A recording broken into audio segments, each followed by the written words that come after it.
नमस्कार दोस्तों।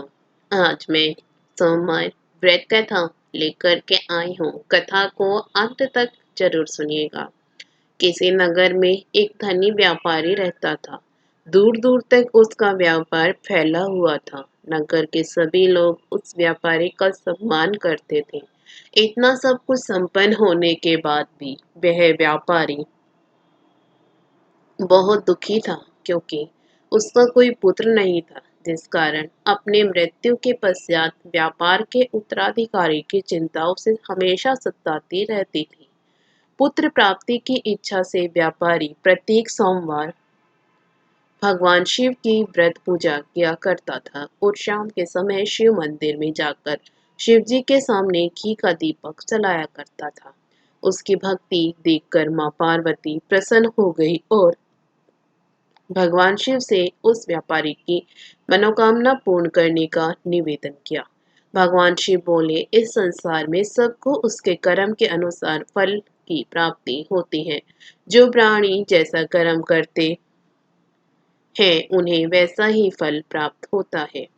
शिवजी द्वारा समझाने के बावजूद मां पार्वती नहीं मानी और उस व्यापारी की मनोकामना पूर्ति हेतु वे शिवजी से बार बार अनुरोध करती रही। अंततः माता के आग्रह को देखकर भगवान भोलेनाथ को उस व्यापारी को पुत्र प्राप्ति का वरदान देना पड़ा।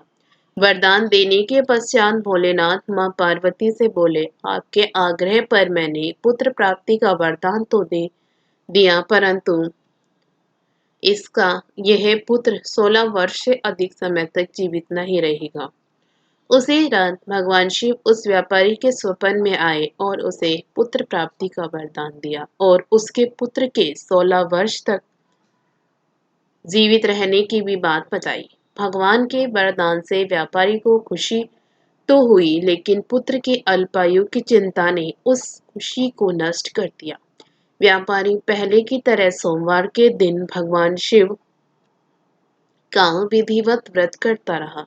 कुछ महीनों के बाद उसके घर एक अति सुंदर बालक ने जन्म लिया और घर में खुशियां ही खुशियां भर गई। बहुत धूमधाम से पुत्र जन्म का समारोह मनाया गया, परंतु व्यापारी को पुत्र जन्म की अधिक खुशी नहीं हुई, क्योंकि उसे पुत्र की अल्पायु के रहस्य का पता था। जब पुत्र 12 वर्ष का हुआ तो व्यापारी ने उसे उसके मामा के साथ पढ़ने के लिए वाराणसी भेज दिया। लड़का अपने मामा के साथ शिक्षा प्राप्ति हेतु चल दिया। रास्ते में जहाँ भी मामा भांजे विश्राम हेतु रुकते, वहीं यह करते और ब्राह्मणों को भोजन कराते। लंबी यात्रा के बाद मामा भांजे एक नगर में पहुंचे। उस नगर के राजा की कन्या का विवाह था, जिस कारण पूरे नगर को सजाया गया था। निश्चित समय पर बारात आ गई, लेकिन वर का पिता अपने बेटे की एक आंख से काने होने के कारण बहुत चिंतित था। उसे भय था कि इस बात का पता चलने पर कहीं राजा विवाह से इनकार ना कर दे, इससे उसकी बदनामी भी होगी। जब वर के पिता ने व्यापारी के पुत्र को देखा तो उसके मस्तिष्क के में एक विचार आया। उसने सोचा, क्यों ना इस लड़के को दूल्हा बनाकर राजकुमारी से विवाह करा दूं। विवाह के बाद इसको धन देकर विदा कर दूंगा और राजकुमारी को अपने नगर ले जाऊंगा। वर के पिता ने लड़के के मामा से इस संबंध में बात की। मामा ने धन मिलने के लालच में वर के पिता की बात स्वीकार कर ली। लड़के को दूल्हे का वस्त्र पहनाकर राजकुमारी से विवाह कर दिया गया। राजा ने बहुत सारा धन देकर राजकुमारी को विदा किया। शादी के बाद लड़का जब राजकुमारी से साथ लौट रहा था तो वह सच नहीं छिपा सका और उसने राजकुमारी के ओढ़ने पर लिख दिया, राजकुमारी तुम्हारा विवाह मेरे साथ हुआ था। मैं तो वाराणसी पढ़ने के लिए जा रहा हूँ और अब तुम्हें जिस नवयुवक की पत्नी बनना पड़ेगा वह काना है। जब राजकुमारी ने अपनी ओढ़नी पर लिखा हुआ पढ़ा तो उसने काने लड़के के साथ जाने से इनकार कर दिया।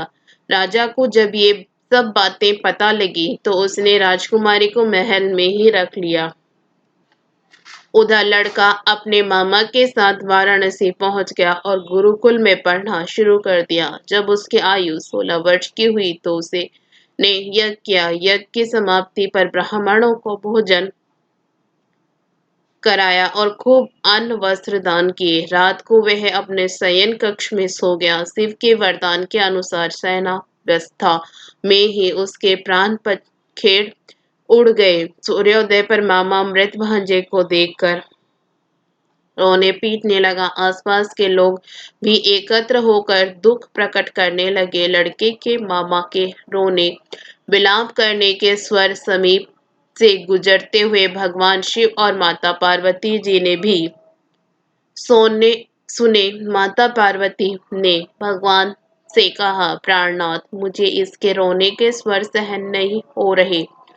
आप इस व्यक्ति के कष्ट को अवश्य दूर करें। भगवान शिव ने माता पार्वती के साथ अदृश्य रूप में समीप जाकर देखा तो भोलेनाथ माता पार्वती से बोले, यह तो उसी व्यापारी का पुत्र है जिसे मैंने 16 वर्ष की आयु का वरदान दिया था। इसकी आयु पूरी हो गई है। माँ पार्वती ने फिर भगवान शिव से निवेदन कर उस बालक को जीवन देने का आग्रह किया। माता पार्वती के आग्रह पर भगवान शिव ने उस लड़के को जीवित होने का वरदान दिया और कुछ ही पल में वह जीवित होकर उठ बैठा। शिक्षा समाप्त करके लड़का मामा के साथ अपने नगर की ओर चल दिया। दोनों चलते हुए उसी नगर में पहुंचे जहां उसका विवाह हुआ था। उस नगर में भी यज्ञ का आयोजन किया। समीप से गुजरते हुए नगर के राजा ने यज्ञ का आयोजन देखा और उसने तुरंत ही लड़के और उसके मामा को पहचान लिया। यज्ञ के समाप्त होने पर राजा मामा और लड़के को महल में ले गया और कुछ दिन उन्हें महल में रखकर बहुत सा धन वस्त्र आदि देकर राजकुमारी के साथ विदा कर दिया। इधर भूखे प्यासे रहकर व्यापारी और उसकी पत्नी बेटे की प्रतीक्षा कर रहे थे। उन्होंने प्रतिज्ञा कर रखी थी कि यदि उन्हें अपने बेटे की मृत्यु का समाचार मिला तो दोनों अपने प्राण त्याग देंगे। परंतु जैसे ही उसने बेटे के जीवित वापस लौटने का समाचार सुना तो वह बहुत प्रसन्न हुआ। वह अपनी पत्नी और मित्रों के साथ नगर के द्वार पर पहुंचा। अपने बेटे के विवाह का समाचार सुनकर पुत्रवधू राजकुमारी को देखकर उसकी खुशी का ठिकाना न रहा। उसी रात भगवान शिव ने व्यापारी के स्वप्न में आकर कहा, हे सृष्टि, मैंने तेरे सोमवार के व्रत करने और व्रत कथा सुनने से प्रसन्न होकर तेरे पुत्र को लंबी आयु प्रदान की है। पुत्र की लंबी आयु जानकर व्यापारी बहुत प्रसन्न हुआ। शिव भक्त होने तथा सोमवार का व्रत करने से व्यापारी की सभी मनोकामनाएं पूर्ण हुई। इसी प्रकार जो भक्त सोमवार को विधिवत व्रत करते हैं और व्रत कथा सुनते हैं उनकी सभी इच्छाएं पूरी होती हैं। हर हर महादेव। आपको कथा पसंद आई तो वीडियो को लाइक जरूर करिएगा। इसी तरह की कथा कहानियों के लिए हमारे चैनल को सब्सक्राइब भी जरूर करिएगा। धन्यवाद।